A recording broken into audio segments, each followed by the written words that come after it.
Good good morning, afternoon, and evening.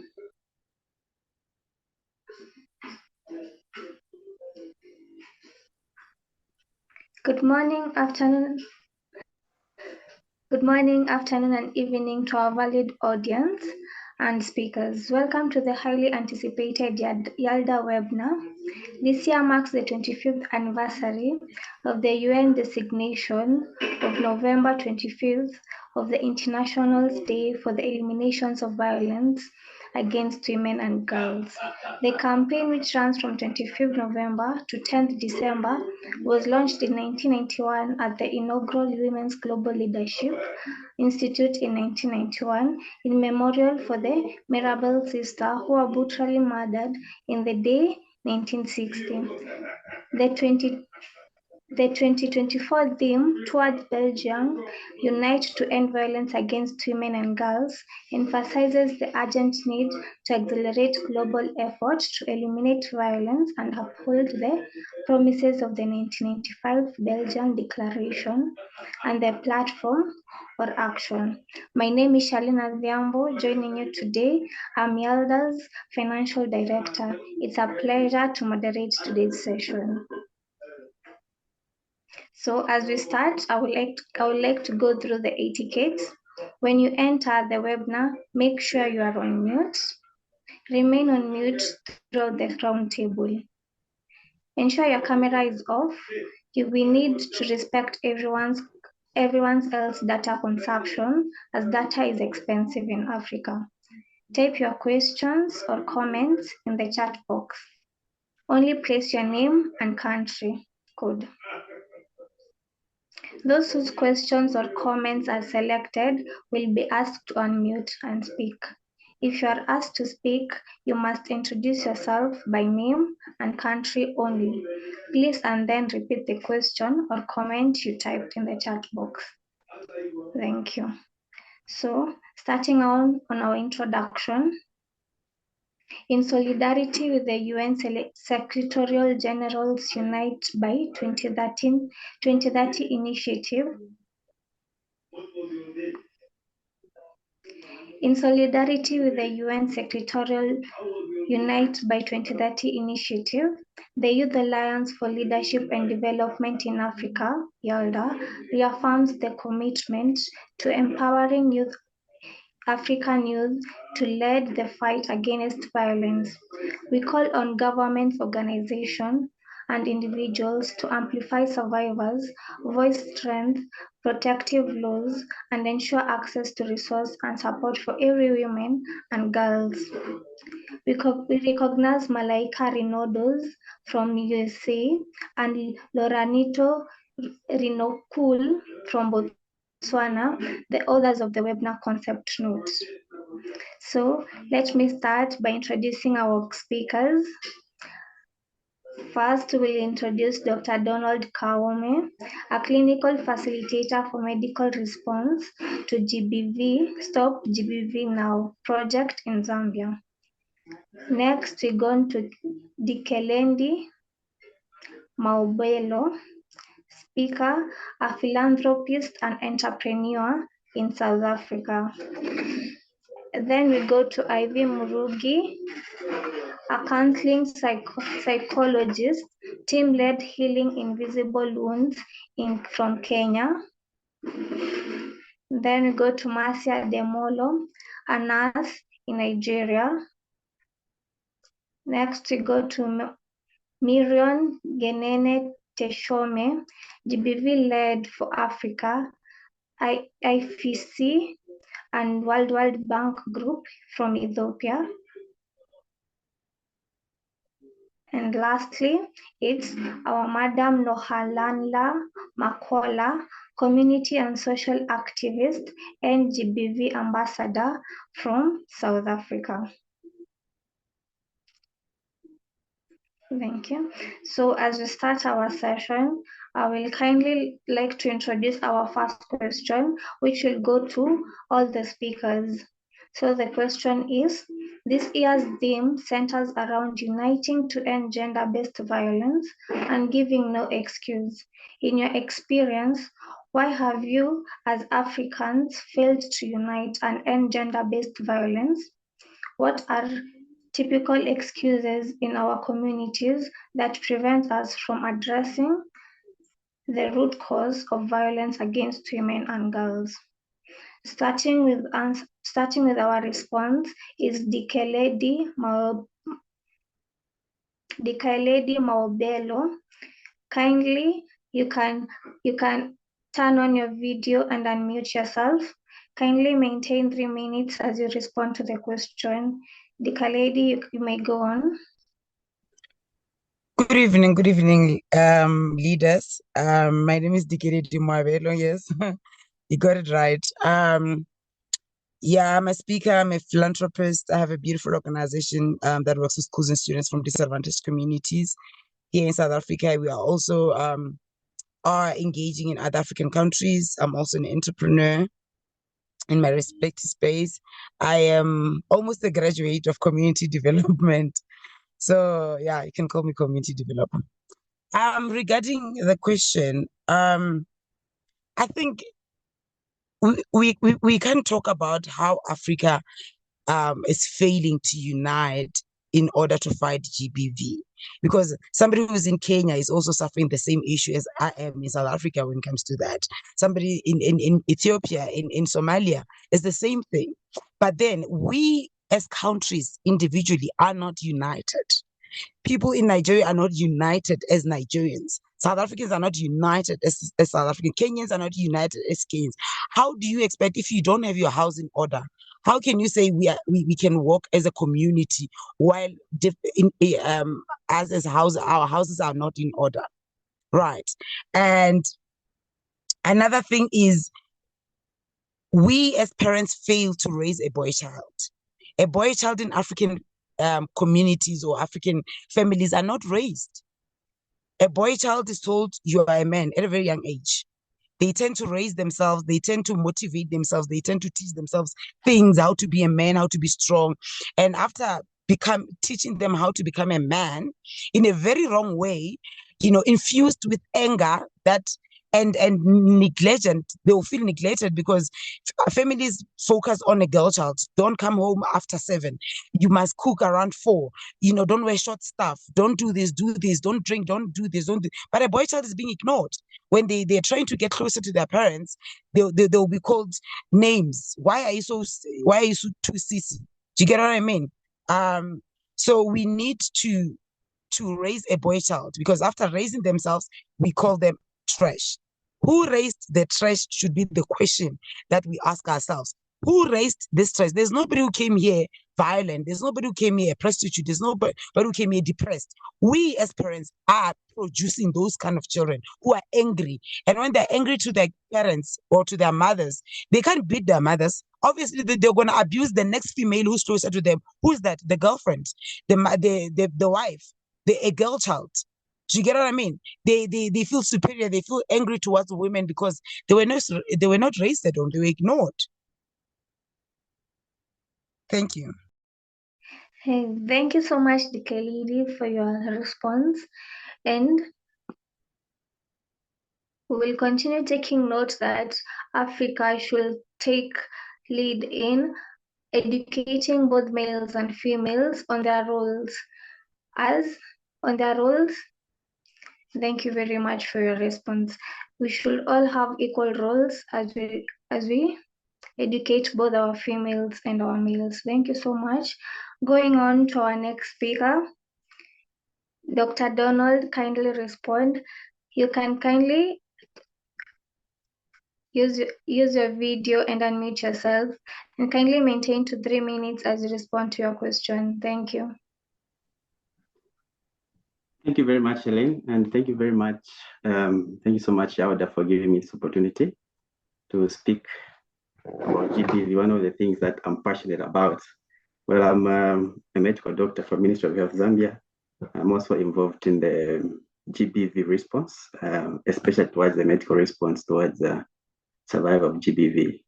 And talking about GBV, or response to GBV in Africa, I think many countries have laid out beautiful strategies concerning how they would fight and eliminate violence against women. But up to now, we're still failing to achieve that goal that was declared at that Beijing Declaration. And most of the things that I want to talk about is concerning the strategies, the implementation of these strategies that were laid down. See that the strategies have been there, but what has been lacking is a comprehensive and a coordinated approach. Such many key stakeholders that are supposed to be involved in the implementation of these strategies are lacking what is called shared value.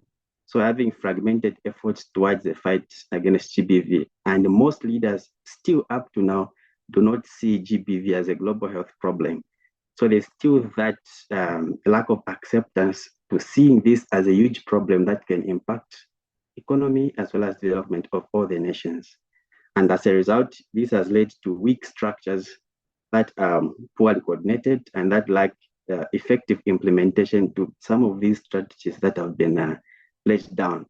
And the other thing that has affected the implementation of elimination of GBV is the inadequate information out there. You see that in as much as we talk about GBV, the information that is there in our health systems, data systems that can inform policy is not adequate.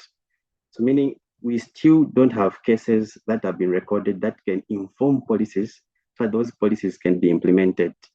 In the case of a country like Zambia, you see that the numbers of cases of violence against women that are talked about. Wrap up in the next 30 minutes, 30 yes, seconds. So you see, okay.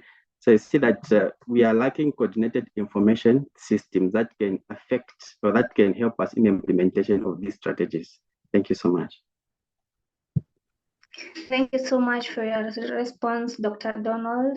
Thank you so much for emphasizing the need for great awareness for GBV across all globes. We really appreciate that. Next, on to our next response. We'll kindly invite Ivy Murugi. You may kindly unmute and turn on your video as you respond to the next question. Kindly maintain 30 minutes. Thank you so much, Charlene. A good evening to all of you. Sorry, I don't have power in my space. So I'll just have to do it without my video on. Picking it up from where the speakers have left, I think we also have Africa in itself. Our societies are largely patriarchal, and we have a lot of discriminatory societal norms and practices which encourage a lot of power imbalance. So looking at this continent being one of the places where issues like, for example, female genital mutilation is like still practiced in some context. And also looking at how we view, for example, this gender is supposed to be performing this particular role, this other is supposed to be performing this particular role. Those kind of discriminatory social norms and practices encourage that power imbalance. So there'll always be a gender, or rather a group, that feels that they are a bit more superior and compelling others to do as they say. And then I feel that also we have spaces where we have sort of normalized abusive behaviors. We have normalized violence, and we also have things like religious beliefs and practices or teachings that perpetuate violence. So, for example, you hear teachings in, I have nothing against the church, but we'll constantly have something being stated on us about a woman is supposed to be submissive. So some people will always take that out of context and interpret it to the level that once a woman is subjected to, 1, 2, 3 things, then they're not supposed to speak up on that type of a thing. So religion also does play like a particular role, and especially with some of the teachings that those people in those spaces usually teach. We also have like sort of failed systems of justice. So we end up having a lot of perpetrators walking free. And as a result of this topic being looked at with a lot of stigma, then it means also sometimes the survivors are not able to speak up or access information on where exactly they can be able to report these issues for that, like justice to be served to them. You will wrap up in the next 30 seconds. Thank you. All right. And then we also don't get to celebrate like the positive role models that you have in society, celebrating people like, for example, Donald, that is advocating for, justice in terms of these kind of issues.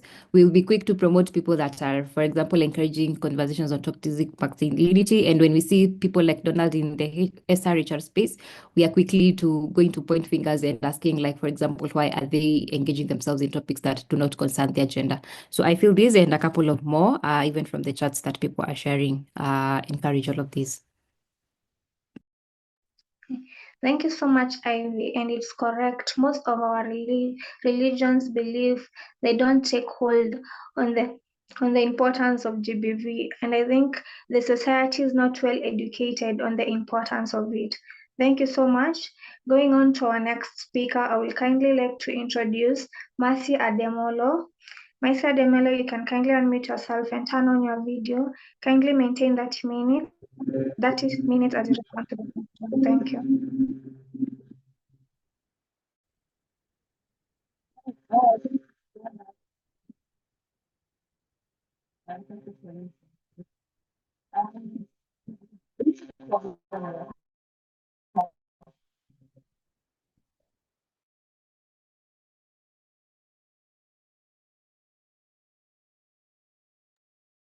Hello, Mercy. That you don't hear me? Oh, you had stuck for a minute. You can continue. All right, thank you. So I found out that we don't have enough data in Africa. So if we don't have enough data, how then can we come together and fight GBV? How then can we come together and ensure that we eradicate GBV in Africa? We don't have enough data in the sense that we have about 54 countries in Africa, and just about 18 countries can provide a concrete data on IPV, for example. So now, when in the case where we don't have data, we don't have a concrete data where nobody's monitoring, nobody's paying attention, then it will be very difficult for us as Africans to unite and fight. Another thing I have noticed is the lack of funds.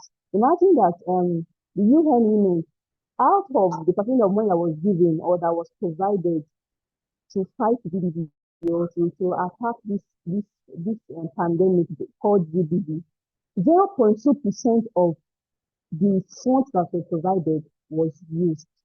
It was used in working on legal framework, working on policies, working on shelter for survivors and all of that. Now, when the funds are not being provided to fight, then what then do we do? In short, we're just going to look, we're just going to sit down and do nothing. Because we need funds to do these things. Funds are not provided, even when the government cannot provide the funds. NGOs are ready to provide the funds, and the funds are still not released, then we would have problem in coming together to fight GBV. Another thing I would actually also talk about is the case of our cultural practices. Imagine that it was already decided that, we do female genital mutilation here, and nobody is ready to, we've talked about it, we've addressed it, especially I as a senior national officer, we've addressed this issue, but because of the cultural practices, wrap up in the next 30 seconds. Because of these cultural practices, we are unable to fight and eradicate it completely. Thank you. Thank you so much, Mercy, for that beautiful response. And thank you for reminding us on the effort of more data. That means a lot of people should be educated on GBV and its effect onto the society. We appreciate that. Moving on to our next speaker, Minrol Genene Toshema. Kindly, you can unmute yourself and turn on your video. Kindly maintain 30 minutes as you respond to the question. Thank you.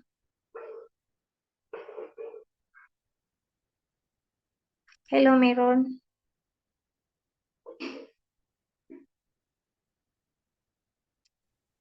Hello? Can you hear me? Hello. Yes, we can. Okay, sorry. Sorry, I was disconnected. Yes, I think I agree with the previous speaker. What I wanted to mention in terms of why we're lagging behind and why in Africa that we have this level of gender-based violence. It doesn't mean that it's not occurring in other parts of the world. We know that for a fact. is I've tried to point out some words. A as the cultural norms and tradition. We have deeply entrenched cultural norms and traditions, which often perpetuate gender inequality and justify violence against women and girls. This has already been said by the previous speaker. The gender roles ascribed to women and men, and the way masculinity is defined. All this perpetuate gender-based violence, and also the persistence of harmful traditional practices like female genital mutilation, child marriage, which is widespread in so many African countries, and still prevalent in many communities, making it difficult to combat gender-based violence.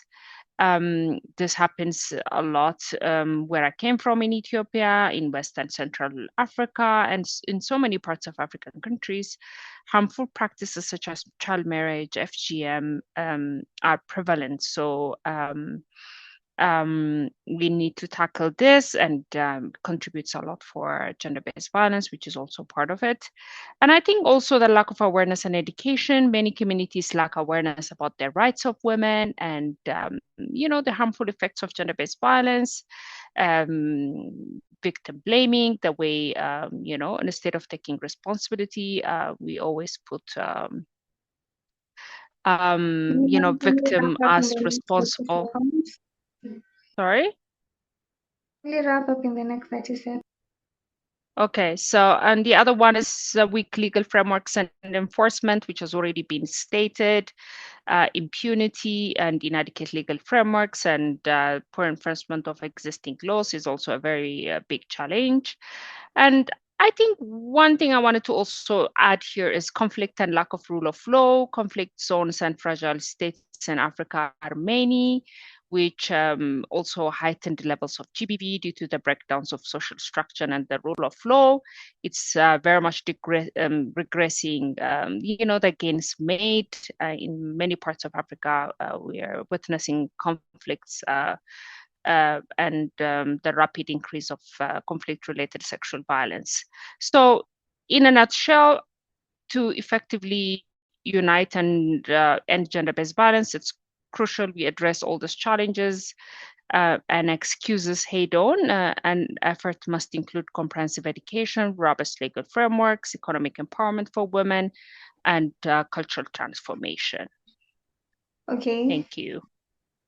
Thank you so much, Mirol, for your response and reminding us and how more laws should be enforced to enact GBV in all society, and how more people should be educated on the importance of GBV into the society. We really appreciate your response. Going on to our next speaker, Monhalala Makola. You can kindly unmute, turn on your video as you respond to the question. Kindly maintain 30 minutes as you respond to the question. Thank you. Good evening, Shalene. Thank you so much for the opportunity. It's actually Nonhlanhla Makola. Yes, I'm a GBV ambassador and a community and social activist in South Africa. I'm from Polokwane as well. Firstly, according to me, Mina, on my side, I will say we all know we are good on paper, especially in Africa. We are so good on paper, but then when it comes to implementation, it's a bit hard. So that is why we are failing. Like basically, we are failing to solve the GBV cases, and we all know most cases are not recorded. The reason being, some victims are threatened by the perpetrators, or you find that the perpetrator is offering money to the victim. The communities, they are not united across Africa. We tend to fight with other people who comes from the other country. So basically, it's going to be hard for the community to end gender-based violence for as long as we are not united as the countries, as long as we are not united as a community. Another thing is that we turn a blind eye on what happens to the next person. The reason being, we are so ignorant on what happens to the next person. It can be your neighbor, it can be a stranger, it can be your colleague, it can be your friend. Just because you saw your friend with a blue eye, you hardly start a conversation on asking him or her, how are you feeling? What happened to you? We normally say, I don't fit in. What else? It takes a community to raise a child. Why can't we just start a simple conversation so that we have a inner of what happened through that person's journey? So many cases of gender-based violence are being ignored, especially at the police stations. Even men, honestly, they're being violated by women. We can ignore it for now, but the good thing I know, and the good thing I know what all of us we are aware of, is that men and boys, they are being humiliated, they are being violated by women as well. Some of the women, they can be victims, some they are perpetrators. And being a GBV, a victim, it turns you to be a vulnerable person in the community. Some of the people in the community will give you this look, especially when you pass by. They'll be like, no, we know what happened to her. We know what happened to him. We know what happened at their home, but still, they cannot help. So basically, I'm emphasizing the biggest part of the community uniting, or the countries uniting, in order for us to solve the gender-based violence. It is not safe for the victims to report the cases lately. Reason being, the law will just open a case 2 days later, then they close the case. So in most countries, it's a bit difficult for other people as well. And then while we are busy checking out the cases, we tend to forget the LGBTQI plus.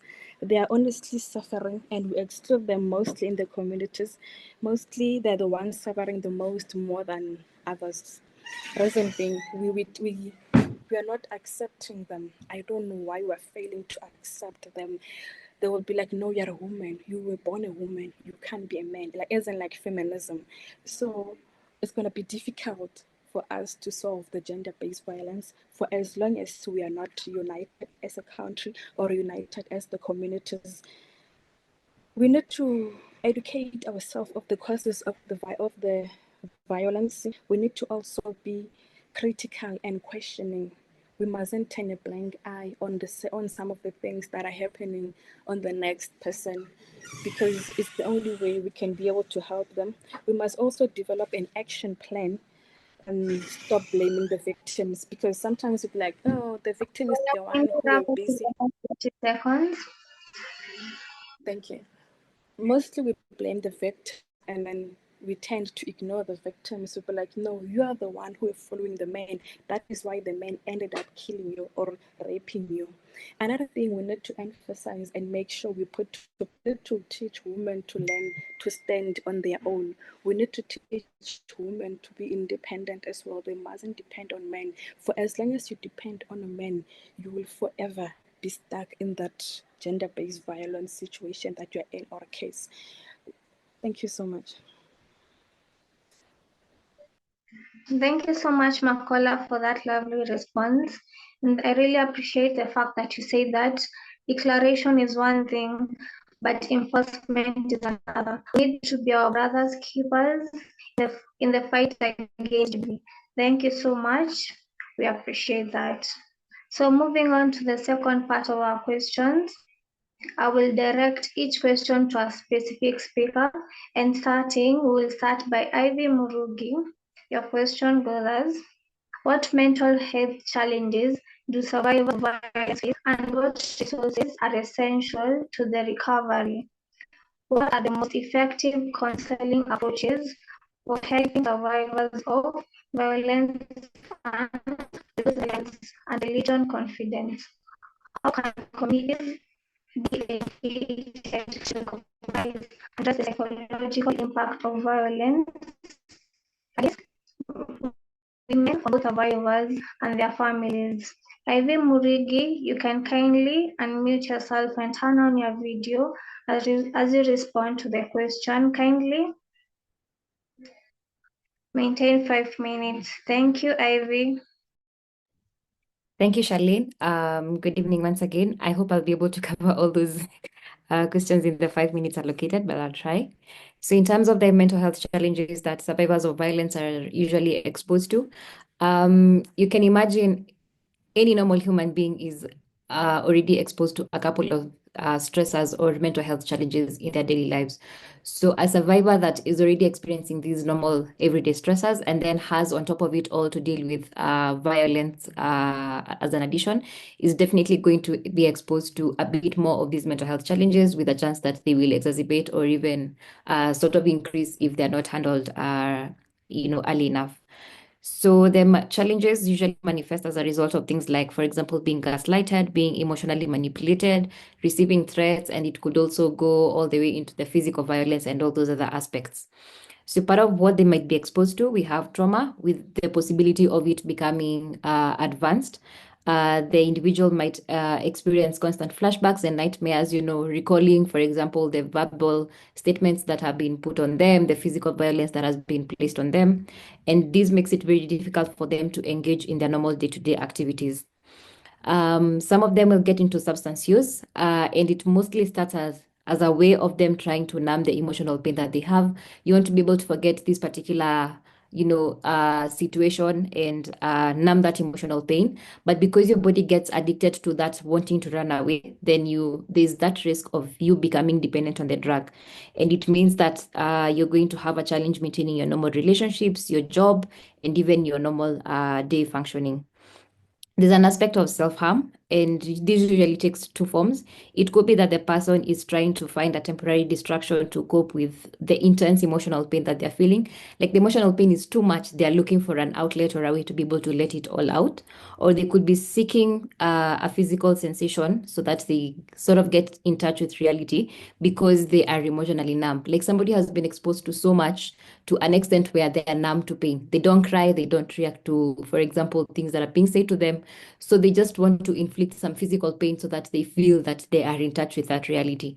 And with self-harm, of course, because you're putting those marks on yourself, you're putting yourself at risk of, for example, getting infections. There's the constant feelings of shame and guilt with some of the survivors self-blaming, sometimes because of the gaslighting or the emotional manipulation. So it deters the person even from wanting to seek help, and also reduces their self-esteem because they are worried about what other people will think of them. And they won't look at them as, like I will be understood by people if I reach out for help, but there is that fear of being judged. There's dissociation, where somebody now becomes totally emotionally detached from the surrounding. They find it very hard to focus and stay in the present. There's the risk of developing mental illness. Like it could start as something very small, but when it's not being treated, it advances to, for example, things like depression. Somebody might get anxiety. It can either be the panic attacks or the social anxiety, and also post-traumatic stress disorder. And when these mental illnesses are not addressed or treated, then it gets to a place where somebody starts developing their suicidal ideations as a result of feeling overwhelmed, feelings of despair, being very hopeless, and feeling like they are in a trapped situation. In an overall, their quality of life becomes very lowered. They reduce their productivity, and also there's something on their physical health also gets affected, because mental health and physical health always go hand in hand. In terms of the resources that will be essential in recovery, I always encourage for looking at a holistic approach. When you speak about individual well-being, they usually like seven dimensions. Look at finances, look at the social well-being, the physical well-being, emotional well-being, spiritual. So look at resources that are covering all these different dimensions. So ensuring that these people have access to legal support, for example, to be able to secure like protection orders, support them to be able to go through the court proceedings, the mentions, the hearing, and all of that, and accessing, for example, the subsidized legal aid if finances are a struggle for them.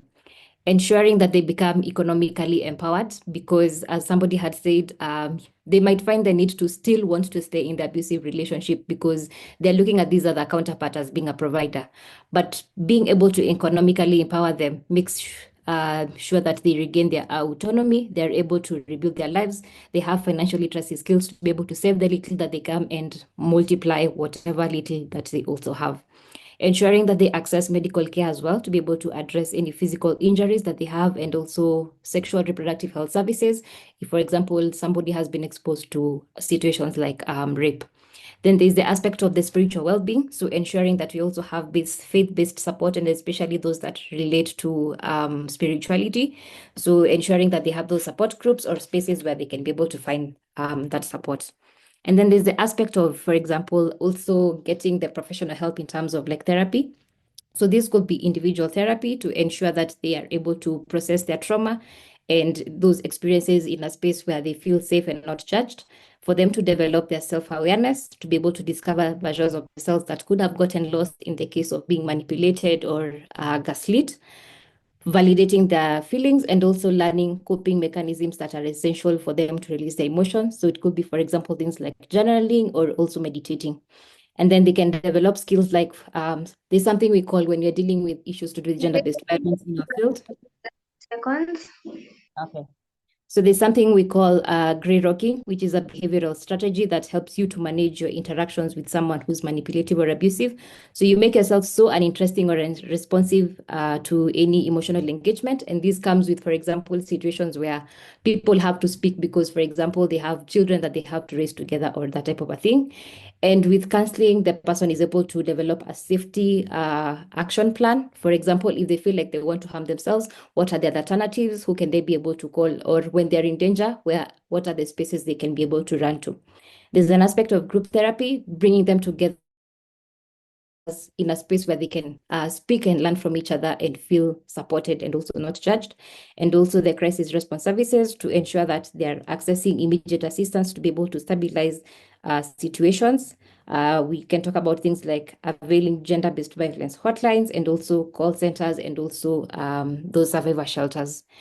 In terms of what community can do, that commitment to support the survivors, understanding the rights that survivors have, and helping them to be able to access just supporting mapping out the available resources, also carrying out awareness to be able to reduce the stigma and ensure that our citizen communities are supportive environments, and also advocating for dramatic change to ensure that survivors are able to receive that justice they need, and promoting policies that are ensuring we have the survivor services and that they actually access them, not just looking good on paper. Thank you so much.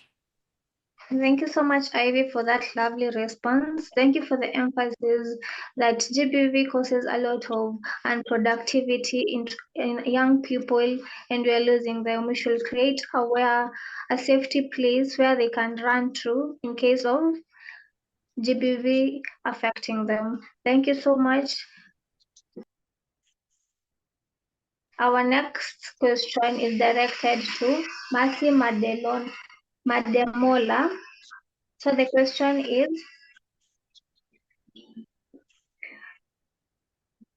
Mercy Mademola, the question is, how do we balance advocating for survivors of violence while working towards preventive measures? What message would you give to individuals who believe while lack of power to affect change in ending violence against women? How can educative institutes integrate anti-violence initiatives into the curriculum effectively? So Mercy Ademolo, you can kindly unmute and turn on your video as you respond to the question. Kindly maintain that 5 minutes. Thank you, Mercy. Go on. All right, thank you, Celine. Thank you so much. So I hope I'll be able to answer all of these questions in 5 minutes. The first question is saying that how can we balance for preventive measures and survival? Now, for survivors, we would have a lot of things to do for them, and we need a lot of funds to address the situation. First of all, we have to provide medical care for these ones, because for a person that has passed through gender-based violence, GBV, so if such person will need medical attention, you want to treat physically, you want to psychologically, you want to allow them to a Mercy, therapist, you want to allow them to a doctor. you're Can you not hear me? audible. Yeah, you're not audible Okay, enough. Kindly all right, can you hear come me now? closer to your... Yes, thank you. Okay, can you hear me now? Yes, we can. All right, thank you. So we will actually need to, for survivors, we need to listen and believe them. Because if you want to create a balance between preventive measures and for survivors, you cannot just focus our energy on trying to prevent and then leave out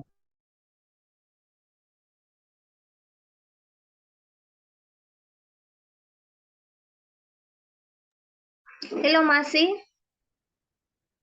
our energy on survivors and then for survivors, we ensure that we listen and believe this one. So the other thing is that we give counseling care to this one because just like as Ivy Melodious have said, they need counseling and also we give medical care, both physical care and psychological care. Then we also give legal assistance because this one will actually need to most of it GDP cases is because the individuals don't have enough funds to have to take this matter to court or to take it up legally. So organizations will need to actually provide legal aid for these ones. Also, they need shelter and enough time. Now, for preventive measures, we would actually need awareness, and that's campaign. We need campaign, education and awareness campaign. It's just like what we are doing now, the 16 days of activism that we are doing now. It's just a way of creating awareness and making people understand and know that action needs to be taken with no excuse, as this thing of this year said. So we need education and awareness campaign that would help to create awareness for us to prevent GBV. And also, we need to partner with schools. We need to partner with faith organizations, partner with churches.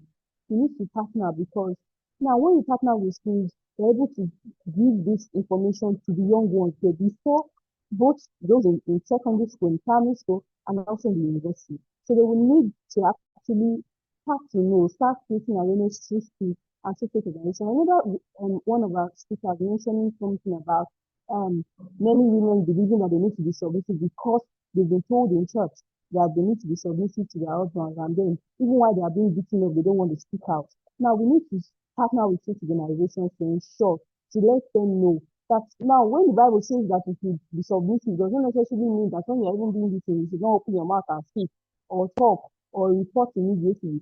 So we need partners with a lot.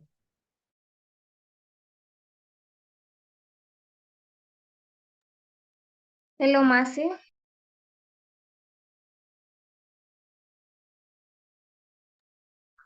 Hello, Mercy.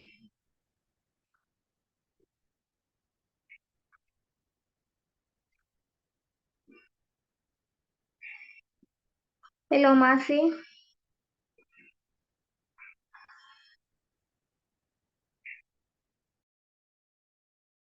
Creating awareness. For those that are being affected can actually learn to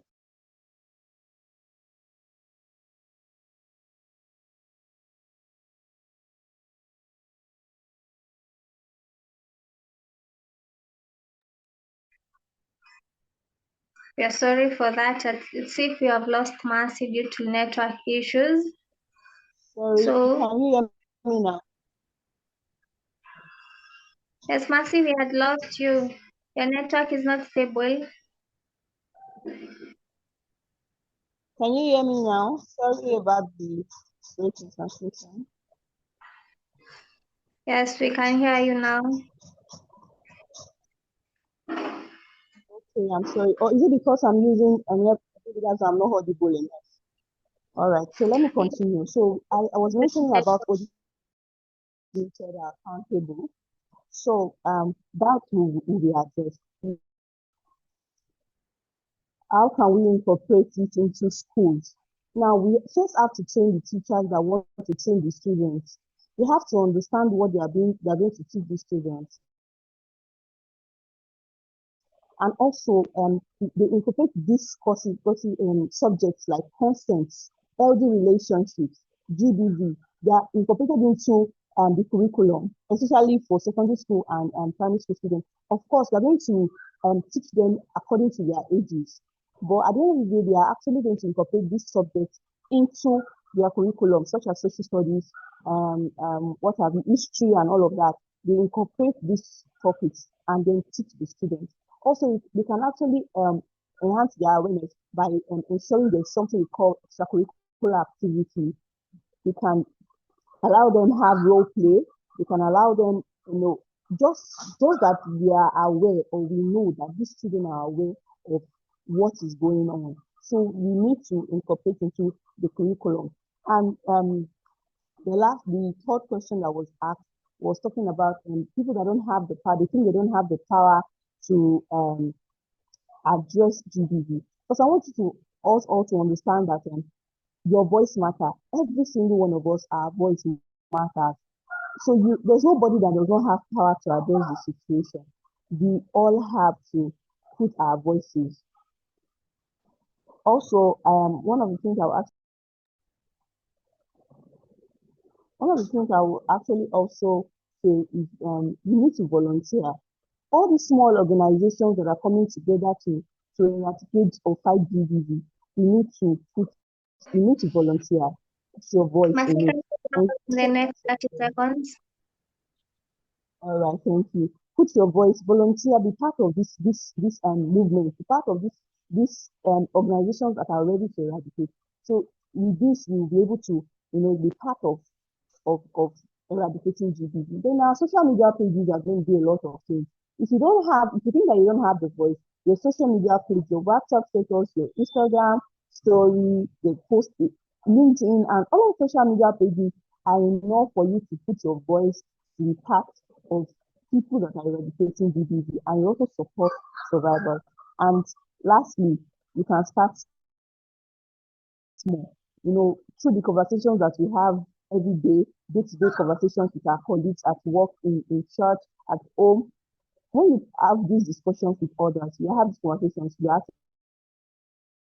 actually also lending your voice. So nobody has the power to say that, oh, I don't have power to do this. We all have the power to do it with our voice, because we all have a voice. Thank you. Thank you so much, Mercy, for that wonderful response. And thank you for reminding us of the fact that we should embrace GBV survivors. We should not treat them as victims, and we should create a good environment where they can feel welcome by the society and where they can reform and go back to their normal lives. Thank you so much for that lovely response. Our next question is directed to Makola. Makola, your question is: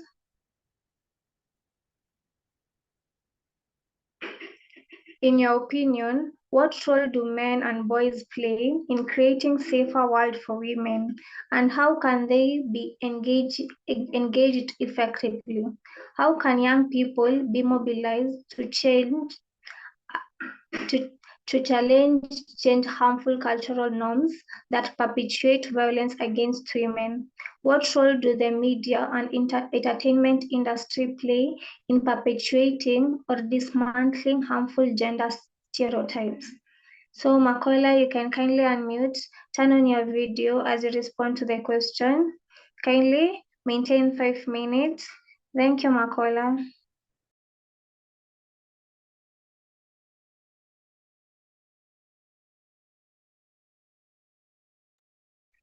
Hello, Makola. Oh, yes. Thank you so much. Sorry about that. Thank you so much for the opportunity again. According to me, say challenging harmful norms and behaviors, promoting gender equality, preventing violence, fostering healthy relationships, engaging in activism and advocacy, educating and mentoring.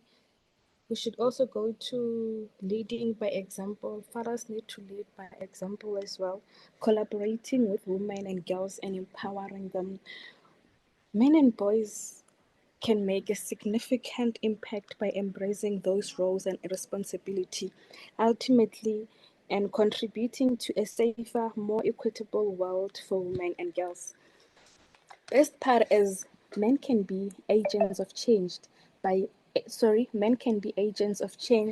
speaking out against harmful practices, acting as role models, and be consistent with empowering of women and girls campaigns. We must all remember that when growing up, we used to know that a man's responsibility is to love, protect, support, and be a good moral and emotional stable role model for his children or for his home. But then as years went on, we began to ignore the role of a man. Instead, the government realized that we need to give women power. And then in the midst of the government giving women power and empowering a girl child, we ignored a boy child. Lately, across the country, we are now having a very huge problem. Reason being that we don't treat our kids equally. We are more focused on empowering a girl child. We don't empower a boy child on the other hand. Like it's a bit difficult on our side, reason being that once you empower one child, what about the other child? So once you empower the other child, it means you are leaving out the other child. So boys, they grow up with that anger, and mostly it like their childhood traumas, their childhood memories, they caught up with them as they grow up.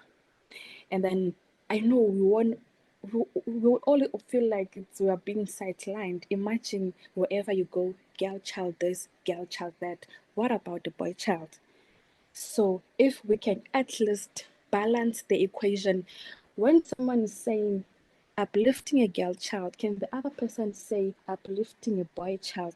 That way, when it's a bit balanced, maybe, just maybe, we can be able to solve gender-based violence. And even men, they need to man up and be the act of change. Men need to protect us instead of killing us. And even us on our other side, let's not be too vulnerable on men. So continue with my question is that the next question is mobilizing young people to challenge and change harmful cultural norms and perpetuate violence against women. I would say education and awareness, integrate gender education, incorporate comprehensive gender studies into schools curriculum. Changing the school curriculum, it would be much better teaching women and girls about comprehensive gender studies. Workshops and training, conduct workshops, seminars, and training programs on gender equality, consent, and healthy relationships. Social media campaigns. We can go to social media campaigns, leverage social media platforms to raise awarenesses about violence against women and girls. We can have your influencers like Dikeledi. Sorry to use you as an example. We can have social influencers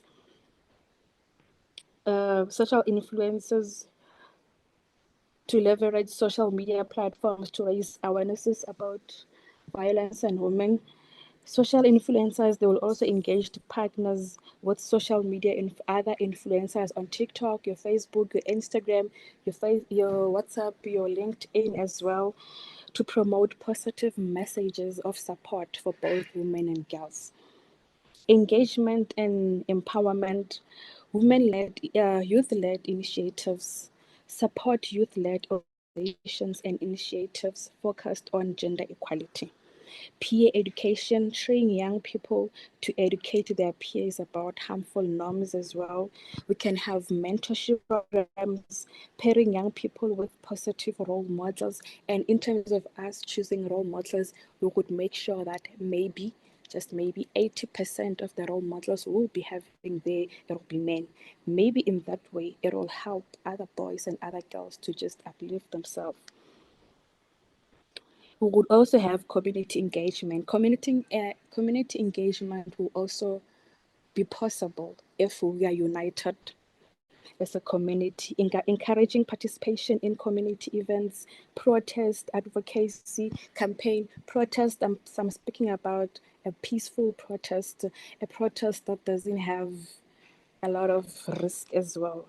Challenging harmful norms, it can be question partial norms, encouraging critical thinking about societal expectations, challenges of toxic masculinity. We know how challenging it is out there. We can promote healthy expression of masculinity. We can do like your, what do you call, we can do aerobics, we can do street walks, we can march to the police station, we can march to the magistrate just to hand over our pledge. We can also address victim blaming, educate about consent and victim support. We need to educate our community about victim support. Most victims, they are not supported, but rather they are becoming the laughing stock of the community. We can also foster empathy, sharing survivor stories and experiences. You find that when we are there at the event and I'm sharing my story of how I survived, of how I pulled through, how I managed to let go, of how I managed to stay strong, maybe it can motivate the next person. You find that our story is almost the same. Those that can also help. We can also build alliances, collaborate with schools, integrate gender equality into schools. That needs Department of Education to enter now. It means like the whole government departments, they must be part of it. We are going to have to partner with the community organizations, your NPOs, and then we need to work with local organizations to amplify impact. And while working with community organizations, please, we need to include the pubs, the taverns, and everything, because normally gender-based violence, it happens at the pubs, at the park, at the mall. So when we engage the community members, we need to engage them as well. We need to engage parents and caregivers. We need to teach parents about how to parent without being neglective, how to parent without violence. Intergenerational dialogue, facilitate discussions between young people and older people or elder elders in the community. How well can we change things in our community? The conversation will be based on gender-based violence between youth and the elderly people in the community. Elderly people will tell us about how they did it in the olden days so that they can teach their children, while the youth of today will be telling us how they are doing it in a 21st century world. Creativity expression, we can express our emotions through creativity. We can paint, we can do storytelling, we can do film and meeting. That is where actually the media takes part at this moment. The media is playing a significant role in making sure that we end gender-based violence. The media is also playing a significant role to break so many souls. Remember the cyberbullying as well. So we must be careful of how we tweet when we go to the media. Be careful of how you tweet, be careful how you respond, be careful of how you comment on pictures. Do not post pictures that are harmful to the other person. Policy and advocacy. Advocate for policy change. Let us not only be good on paper, let us be good as well on implementation. If we can implement all those laws that they are there, we can be a very united community or country rather. We need capacity building as well. Leadership and development, train young people into leadership skills, capacity building workshops, enhancing skills in advocacy, communication, project management as well. The government, at least let them have a budget of what they can give to the youth so that they can start their own businesses. You can be an entrepreneur, you can be a filmmaker somewhere else, you can start a soccer team somewhere else that will help to take up the children off the street, off the supermarket. Now what I can tell you is that if you go out day by day, you'll find your boy kids staying there by the tech shops. If they've become tech shop packers all the time, wherever you go, dacha smokers, drug smokers, it's only boys. Reason being, we are neglecting the root of what happened to them. We are neglecting them as well. Thank you. Thank you so much for your lovely response. I really appreciate the fact that you have said gender equality should be a two-way thing. So if we empower the girls, we should not live along the boys, because they also have a much good impact on GBV enforcement. Thank you so much, Makola, once again. So going on to our next respondent, I will kindly like to remind our audience to kindly leave your comments and questions at the chat box with your name and country. So moving on to our next question, it's directed to Dr. Donald Kamola.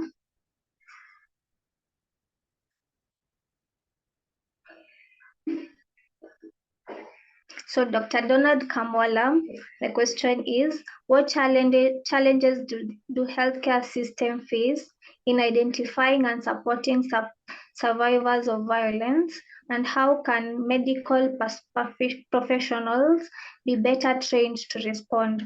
And then, how do you ensure survivors receive holistic care that addresses both physical injuries and emotional trauma? Can you share a personal or professional experience where you witnessed significant progress in the fight against violence against women? Thank you so much, Dr. Donald. Kindly unmute and turn on your video as you respond to the question. Kindly maintain five minutes to your response. Dr. Donald, you can continue. Thank you. Thank you so much. So the healthcare system is trying all it can to respond to GBV, but of course it does not come easy. It has come with several challenges. And one of them is in the identification of GBV cases. Bearing in mind that gender-based violence or violence against women happens in their homes, communities, in private and public facilities. And one of the most challenges is the inability of the community to get involved in the identification of gender-based violence cases. And most of this has been associated to what has already been talked about by the previous speakers, strongly entrenched cultural norms, and in some religions, some cultures, certain gender-based violences are actually normal, but they fail to present and report such. Other cases are not reported due to fear of stigma and due to dependence, especially economic dependence on perpetrators. So such cases are not reported, and that bears a challenge on the quality of care that can be offered to such. And in as much as cases are not reported at community level, also cases are missed at health facilities. This is because certain cases come, and as healthcare providers, we fail to pick certain cases of violence against women, and that poses a challenge in according quality care to such. And some of the cases that come to the facilities, survivors tend to hide because they are scared that when they go back home, they might not find peace. And that person perpetrator that has happened to violate them is a person that they look up to, is a breadwinner. So such cases are not dealt with, and it affects the care that is offered to such. The other challenges we have is in the providing of care at the health facilities, and bearing in mind that most of the African countries now are made up of rural communities. More than 2/3 of each country in Africa is comprised of rural and remote areas that are hard to reach and inadequate health facilities. So you find that in as much as these cases might come to the centers, to our facilities, the care that is provided is not adequate due to lack of stocks that can be used to prevent certain infections like hepatitis, HIV, and even other life-threatening conditions that the survivors might present with. And also, find most of the healthcare providers are not trained in addressing GBV. They are not trained in the identification. They're also not trained in the sort of management that should be provided to such. And others are just scared of attending to GBV cases because not every healthcare provider has the strength to stand in court, because one of the care services that we give to survivors is helping them in the medical legal follow-ups, helping them to provide or to collect the forensic evidence, and also to go and expert witness in the courts of law. So some healthcare providers are scared of offering a service because they don't want to stand in court. So such affects the care that we give to the survivors. The other challenge that affects most of us is the involvement of the key stakeholders, government leadership, traditional leadership, and other key stakeholders at various levels, national, provincial, district, up to health facility level. Most leaders are not actively involved in the fight against GBV. So I find that in as much as you cry for help from this, they are not actively involved. They think GBV might not be a problem as much as we see it, but this is what we're trying to advocate for, so that we have this multi-sectoral approach to make them understand the impact of violence, so that we come on board and do the integrated approach that attends to all the needs of the survivors.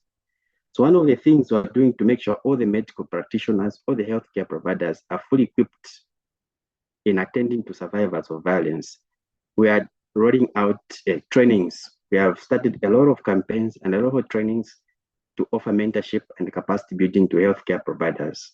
So we are training them in several forms. So we are calling it a package approach. So one of the things we're training them on is on the identification. We also train them on how to handle survivors of violence, bearing in mind that these present in a heightened state of emotions.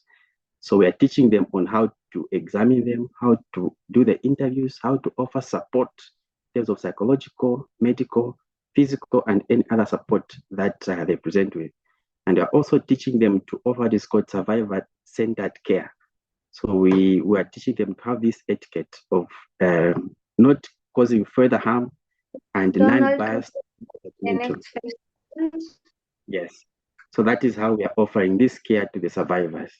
And my professional experience towards the fight against GBV is we've seen quite huge improvements in as much as we are still having challenges, but we are heading somewhere.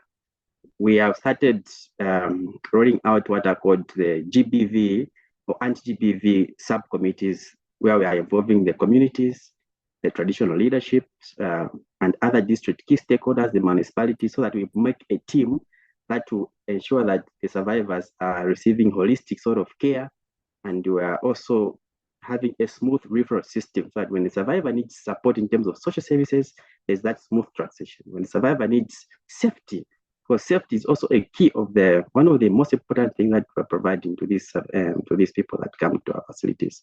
So ensure that continuity of care by making this committee that meets every month so that we have a roadmap and an action plan that helps in providing holistic sort of care to all GBV survivors. Thank you. Thank you so much, Dr. Donald, for that lovely response.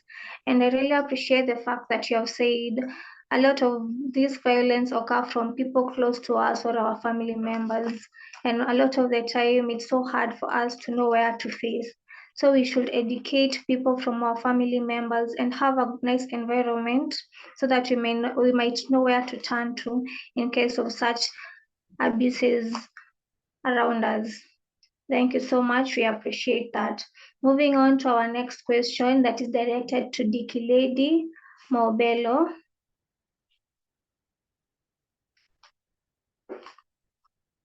So the question is,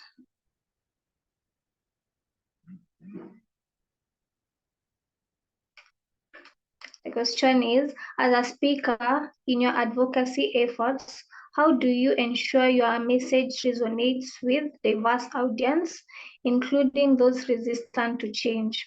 How can public speaking platforms be used to amplify the voice of survivors and create widespread awareness about ending violence against women? In your opinion, what can be done to also bring perpetrators to the table, also assist in addressing their mental health issues and helping them change in their ways? So, Dikilady, kindly unmute, turn on your video as you respond to the question. Kindly maintain 5 minutes. Dikilady, you might continue. Thank you. Thank you so much, our host. As a speaker and an advocate, we have spoken enough, I think, and the damage has already been done. I would like to steal from the words of Umama Winnie Mandela before she passed, when we had a sitting, and she was like, where did we go wrong that we raised a generation where they are depressed, they are suicidal, they are abusive, they are violent, they are angry, and they are killing each other. Where did we go wrong as parents that we raised this kind of generation? And it goes back to families, it goes back to parents. We can go to schools and advocate, but what are you being taught at home? It starts at home. We can start with the government. We can start with the community. That's a third party. We can start with a school. We can't start with an NPO. It starts at home, where you are raised, What are you taught? How are you trained? How are you groomed as a boy child and as a girl child? We are quick to say we are experiencing gender parity. We are not equal, but we are not raising our kids as equal as the equality that we say we want to see in the society. People fought for this. If you immediately when you start accepting that, I think I them down and say, I am sorry as your mother that I was focused on you, and I let you maybe let's say there's no father in the family over as a father of the family from a very young age. You were 9 years old, you were already working at a car wash, washing people's cars or washing people's sneakers so that you can just make something so you can help me raise your sisters. And I forgot that you are also a baby, that you need to be babied, you need raised, you needed to be groomed and trained and taught and loved. We don't raise them.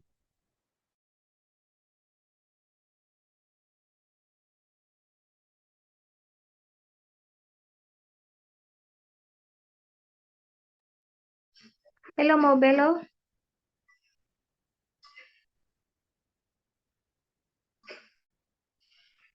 Hello, Mobelo.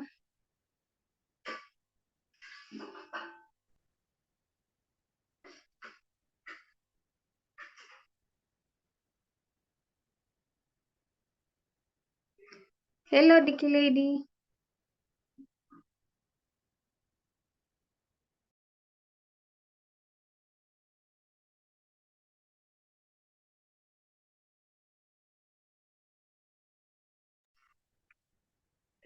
Hello, Dicky Lady. Can you hear us?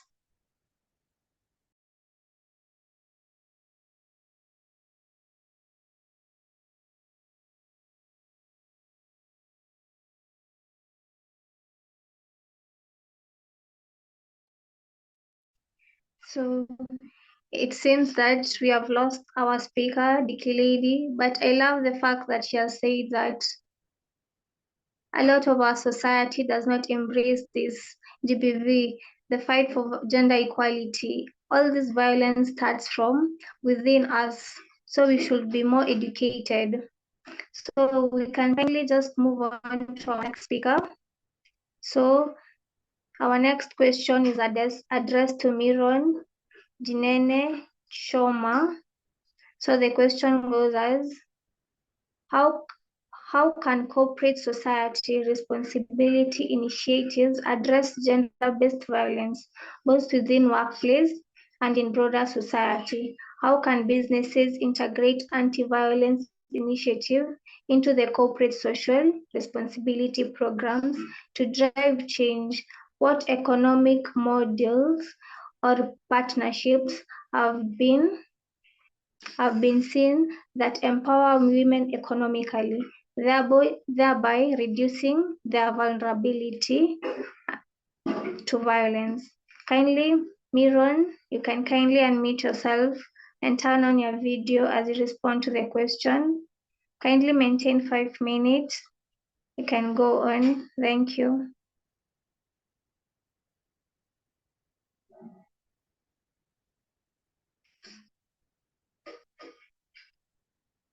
Hello, Miron.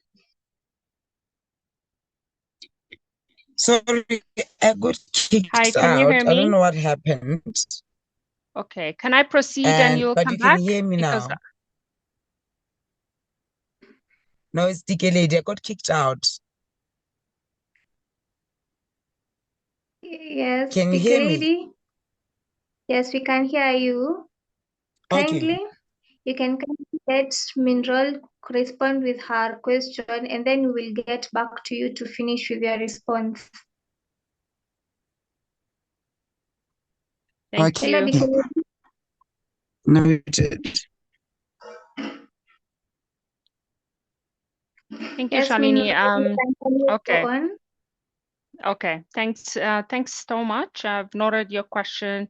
How can corporate social responsibility initiative address gender-based violence, and how can the private sector address gender-based violence? Hi, personally, having worked for different organizations, be it as a gender advocate for UN, NGOs, and the other sectors, I've realized private sector is an area that we haven't dealt with in terms of making them an actor in addressing gender-based violence, and we've always seen the gap. And I'm happy to get the opportunity now, to work in that area of sphere. Having said that, it's also an area that's very under-researched. So it's very difficult for, you might say we have some best practices here and there, but it's very difficult to come up with, oh, this is the economic model that have worked. Yes, we have different models that have worked in different sectors, but not necessarily in private sector. Having said that, we know that GBV has significant economic impacts. There has been a lot of research done by the World Bank and other actors, including loss of productivity and increased healthcare costs. For instance, in the US, we have $730 million is lost annually due to productivity loss linked to gender-based violence. And I think it's the same thing to when it comes to sub-Saharan Africa, where 1% increase in violence against women correlates with a 9% decrease in economic activity. So the impact of GBV on our economic activity has been duly noted. So when it comes to corporate social responsibilities and the private sector, what does corporate social responsibility, CSR, refer to? Not everyone knows it. So it's a practice and policies undertaken by corporations to have a positive influence on the world, right? So this is more of a voluntary thing. This includes ethical business practice, environmental sustainability, and contributions to social welfare. So currently now working for the International Financial Corporation, we deal with private sector investments.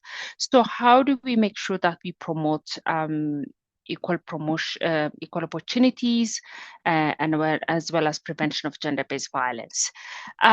So it became a performance criteria in our selections or in our investments to the private sector, meaning that companies,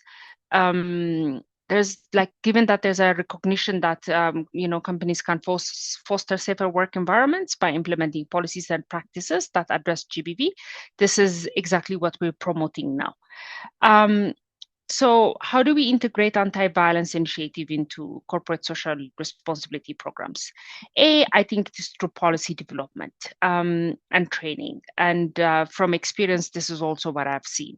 So developing comprehensive policies addressing GBV and provide training to ensure effective implementation is very important. Encouraging private sectors to have a sexual harassment policy, sexual exploitation and abuse policies, where they provide a safer working environment for their staff, where women and men have equal opportunities, participation, when there's no non-discrimination.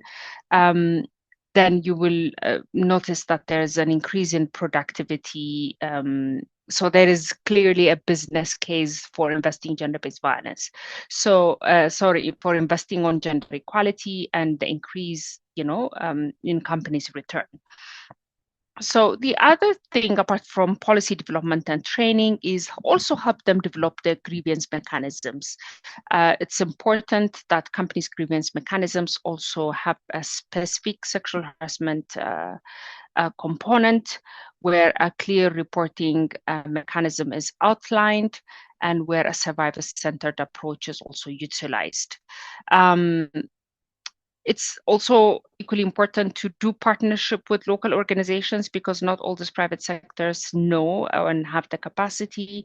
So I think it's important for civil society organizations and other actors working in this space to also make an opportunity and create that opportunity to work with the sectors in terms of creating collaboration, showing them, okay, this is where you can refer when you have survivors.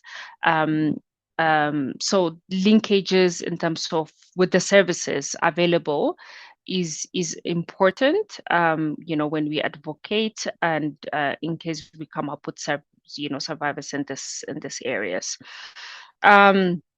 So collaborate with local or national organization experienced in GBV to establish mutual beneficial partnership is key. Key consideration can include the forms of GBV covered, track record, effectiveness, and accessibility of services are important. Miral, So, kindly wrap up with the yes. next 30 seconds. Okay, so yeah, I think in conclusion, what I would like to say is integrating anti-violence initiative into corporate social responsibility program is, not only a moral imperative, but also beneficial for businesses and economic development. So that's what we should advocate for, and that's what we should advance, so that private sectors will also be, buy into this.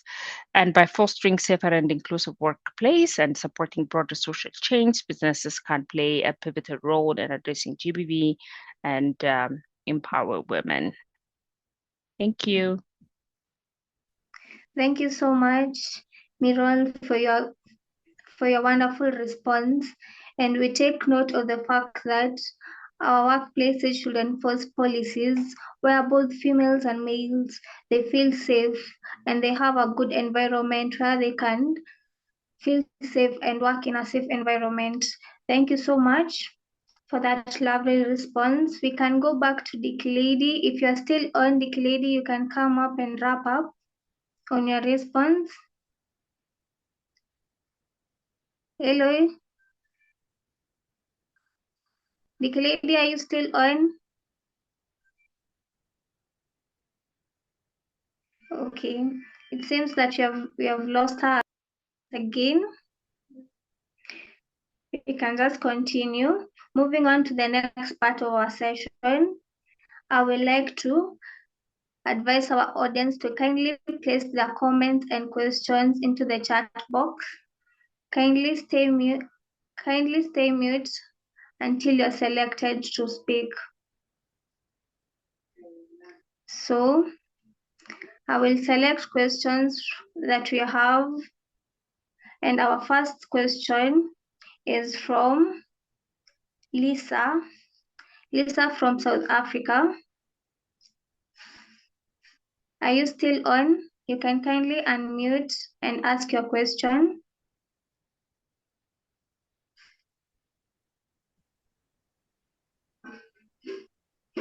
Hello, Lisa.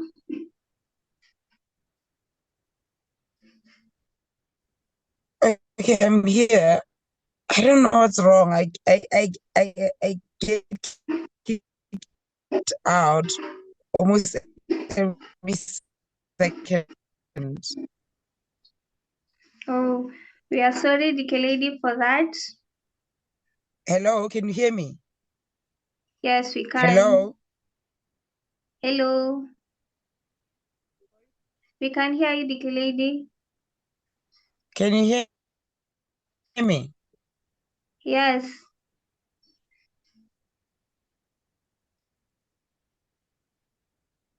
Hello, Dikelady. You can hear me? Can you hear me? Yes. Yes, we can hear you. Oh, okay, thanks. Oh, great. I've been speaking alone. I've been here. Okay, we are sorry about that. Kindly wrap up on your response in the next Speaking alone, 3 minutes. realizing that I got kicked out. Imagine. Oh, we are sorry about that. Yes, can I proceed? Yes, kindly wrap up on your response in the next 3 minutes. Oh, okay. Okay. So I don't.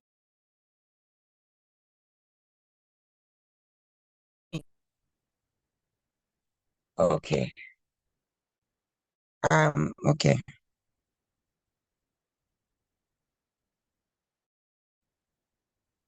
I guess you guys can hear me. Yes, we can hear you, but you're breaking.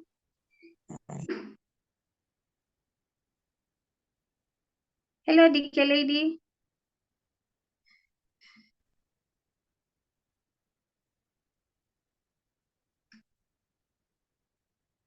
Hello, DK lady. Okay, so We can just go back to our questions. So back to Lisa Wandanye. Lisa Wandanye, are you still with us? You can kindly unmute and ask your question.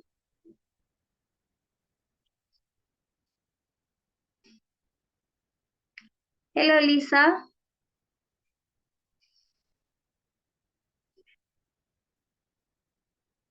Okay, I can just ask the question. So, feminism is perceived as focusing solemnly on empowering the girl child.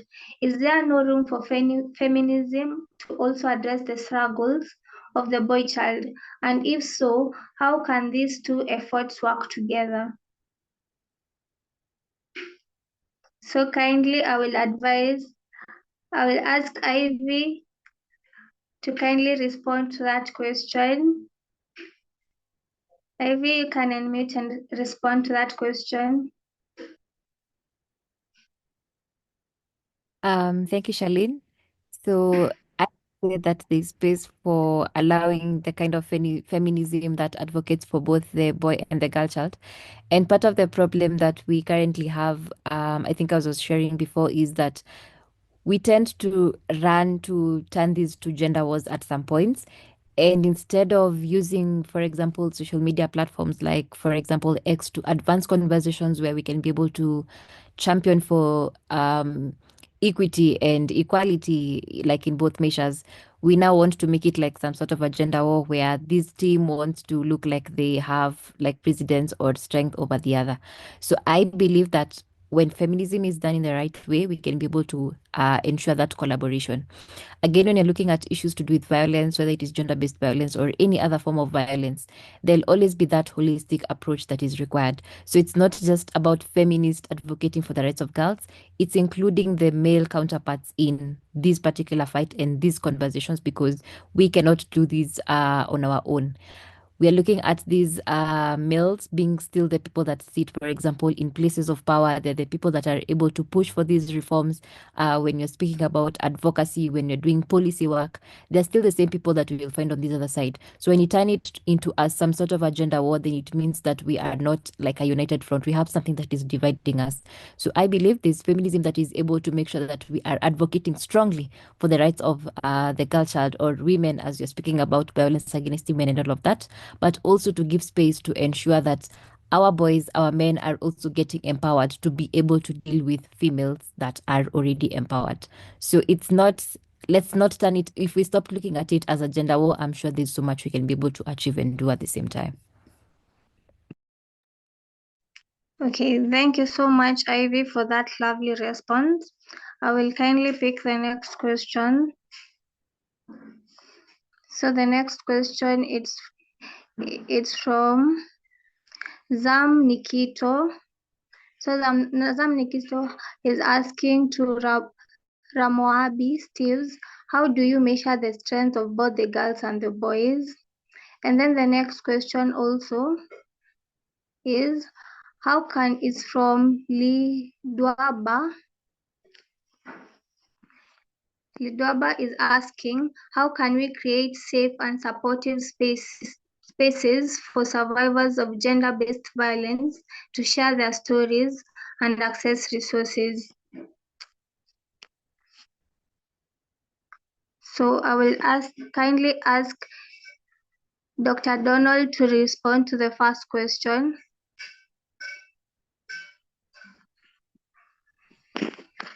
Thank you, Shirley. Okay, I want to respond to, measuring the strength of both girls and girls. For this strength, I think the previous speaker touched to it somehow when she talked about, when we're talking about feminism, we're not talking about the gender war. So what we want is to strike the balance between the types of power. One of the things that we're actually preaching is to understand the root cause of GBV, which is a result of these types of power. One of the powers that has resulted into all this type of violence is the power over, where one gender thinks that it has power over the other gender. And that has led to a lot of GBV that is mushrooming. So to balance that, we are encouraging each one and all the communities to practice what is called power with, okay, where everyone feels that they have the energy and the power to collaborate, to engage the next person and help them come out of that valley that they are going through. And in that way, they are going to balance their abilities and help the next person to come out of that danger that they are facing. So in that way, we are trying to balance the types of powers and the strengths between the two genders. Thank you.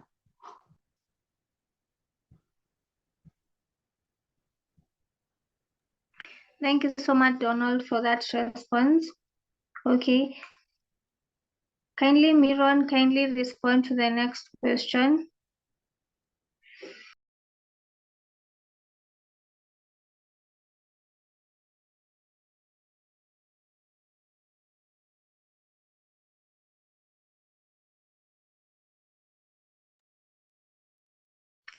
Hello, Miron.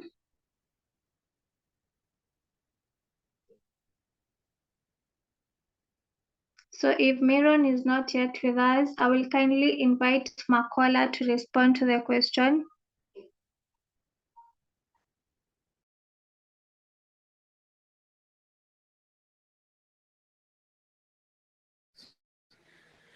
Hi, Shalin. Can you kindly repeat the question since on my comment section I do not have the question?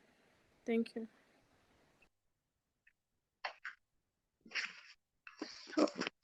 It's okay. Let me read through the question.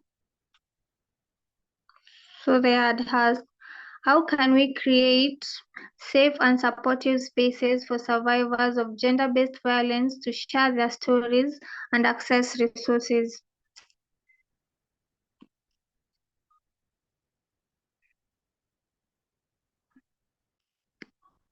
Is it clear now? No, kindly repeat. There's an echo. I'm not sure if it's on my side or on your side. There's an echo here. Okay, I'm sorry. So let me repeat the question again. So how can we create safe and supportive spaces for survivors of gender-based violence to share their stories and access to resources?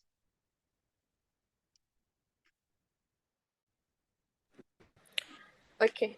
Thank you so much. Am I audible enough? Yes, you are. You can continue. Okay. Thank you so much. The ways we can use to share for victims to have the safe space is that we can do teamwork, can do team building, we can do community engagement. In that way, what we need to do is we need to cheer them up, let them know that they are not the only one, they are not alone in that kind of a situation. Remember, we have different types of gender-based violence. Some are being violated sexually, physically, emotionally. So best option is letting them know that you are not alone, giving them a hug, lending them an ear, listening to their stories, showing them love. We can share our stories there at the hikings. We can make sure that we create well. We can have dialogues. We can try by all means to engage the fathers, the community leader, your traditional healers, our doctors, our teachers, even if the police. Actually, we honestly need the police. We can also try to engage them and at least maintain a very good and tight security while we'll be busy trying to give the victims that they can be comfortable when sharing their stories. You know, once they're comfortable, they will be able to open up and tell us how they feel from inside. Remember, all of that started inside, even mentally. Yes, I agree. Some things they start at home. That's why the lady said we also need to check the background. We also need to check the root. But most importantly, we need to lend them an ear and listen to the stories and not judge. Thank you so much.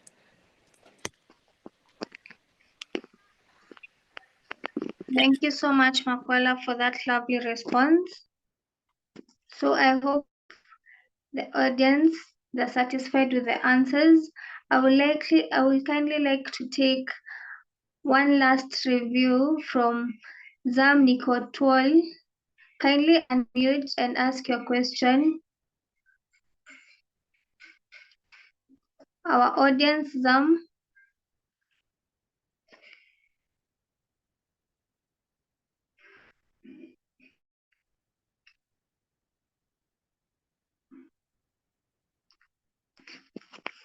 Okay, it seems Hello. she's not with us.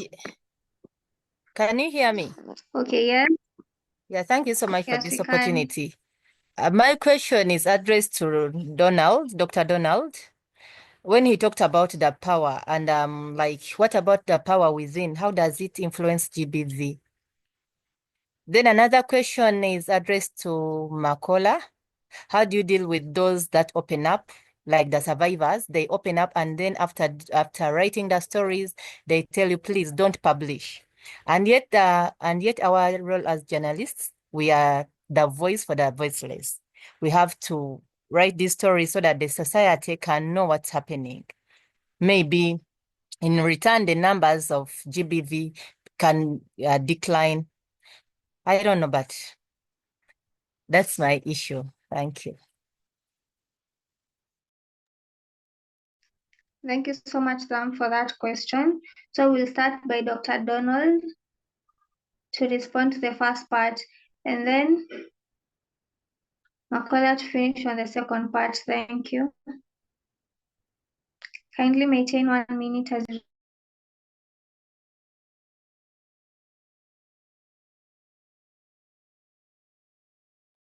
Hello, Dr. Donald.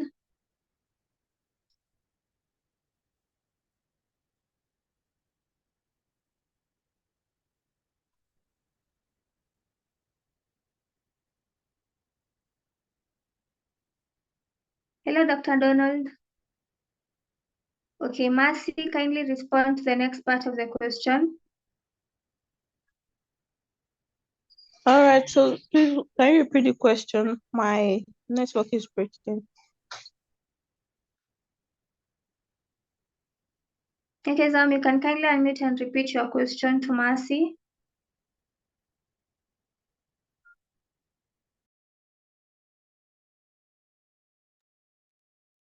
My question is, how do you deal with those that open up and then they told you not to publish the story? Like the survivors. You interview them, you get everything, the evidence, but then she tells you, please don't publish the story. Thank you. Okay, they don't want you to publish their story. Is that the question? How do we deal with that, right? Yes. Okay. In cases like that, if it's consent, if they don't want you to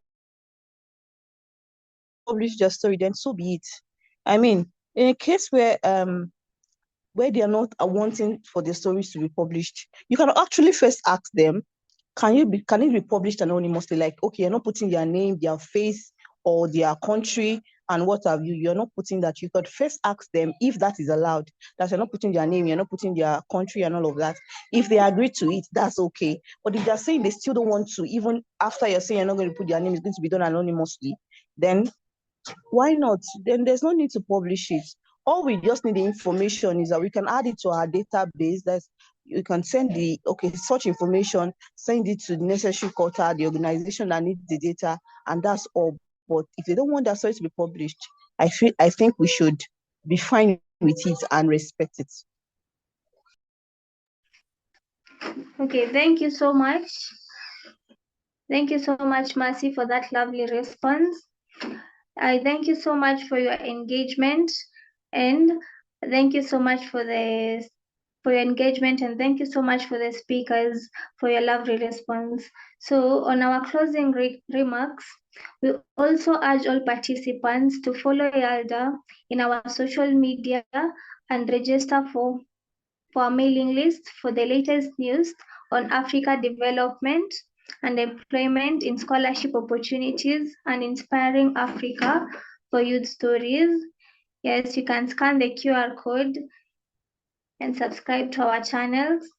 And also, I would like to ask our speakers, they can conclude on the topic by taking 1 minute each, and we'll start with Dicky Lady. Dicky Lady, if you're still on.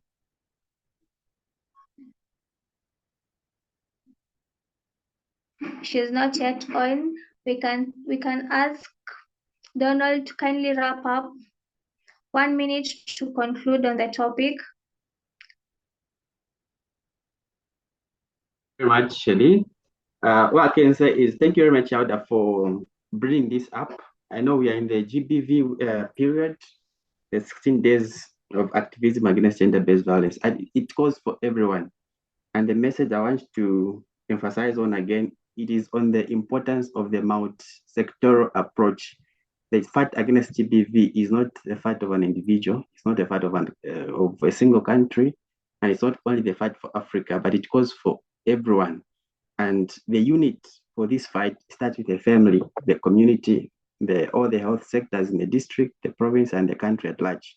So if we put our efforts together, implementing all the strategies that have been put across, we are not starting this for the first time. A lot of information has been put across for the past 30 years since the declaration. We have been talking about the same strategies, but what we need to push now is the implementation. So how do we implement these strategies? How do we come up with new innovations that will help in the implementation? How do we help the policymakers? But one of the things that we also need to work on is on the data. We need to see how much of the interventions has worked and how much of the interventions have not worked. If we look at that, then we'll look at why have certain interventions not worked and how can we incorporate innovations to make sure these interventions that did not work. And we can only achieve that if we incorporate everyone and we fight this with a shared value. We can have all these good traits, but if we don't have common value, it will be futile because people have different agendas in the fight against GBV. So it goes for everyone, it's everyone's goal. And with this team, I think we should continue helping one another, learning from good practice from other countries that can also incorporate in our activities, in our various fight in various organizations that we're doing and all the programs that we're doing. Thank you. Thank you so much for that, Donald. Ivy, kindly take 1 minute as you conclude on the topic. Thank you so much, Charlene. And for all of you that have been able to attend this call, I would like to say a big up to YALDA for having provided this platform for these kind of conversations to go on. And mine is just a call to action that for everybody in this call, there's a role that you have to play. Do not see like your contribution is insignificant. It can be as simple as that social media post that you make. It can be as simple as providing that safe space for a survivor to be able to speak up their story. You provide them with the resources and support that they need. All of us have a role to play. Remember, we spoke about being able to provide that holistic care.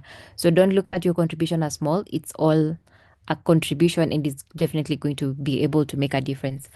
Again, in the midst of all these, even as you put yourself out there to be able to make sure that you're supporting others, make sure that you're also filling your own cup. So if you feel like sometimes these issues that you're handling are becoming a little bit overwhelming, make sure that you're able to address that, seek that debrief, that support that you need as well, so that you're in a good position to be able to extend that grace and that effort out there. And lastly, let's not look at these statistics that are being shared as just numbers. It could be you, it could be me, it could be somebody that is very, very close to us. So even as we advance these conversations, as we go on during the 16 days of activism, let's not look at these numbers as statistics. These are our brothers and sisters. Today, it could be a random person that you don't know whose story you're reading from the internet. Tomorrow, it could be your story. You're not any like protected in a very special way. It could be you, it could be me in any way. So whatever little contribution you're able to make right now, whether it's in the spaces of advocacy, whether it is in the spaces of pushing for policy reforms, whether you're the one that is creating awareness, whatever little contribution you can, you're definitely making a difference. So do your level best, because you're making the world a better place for somebody else out there. Thank you, Yalda, for this and for having invited me. And thank you to other speakers as well. I've been able to learn a lot. Okay, thank you so much, Ivy. We can kindly go to Miron. Kindly maintain 1 minute as you conclude on the topic.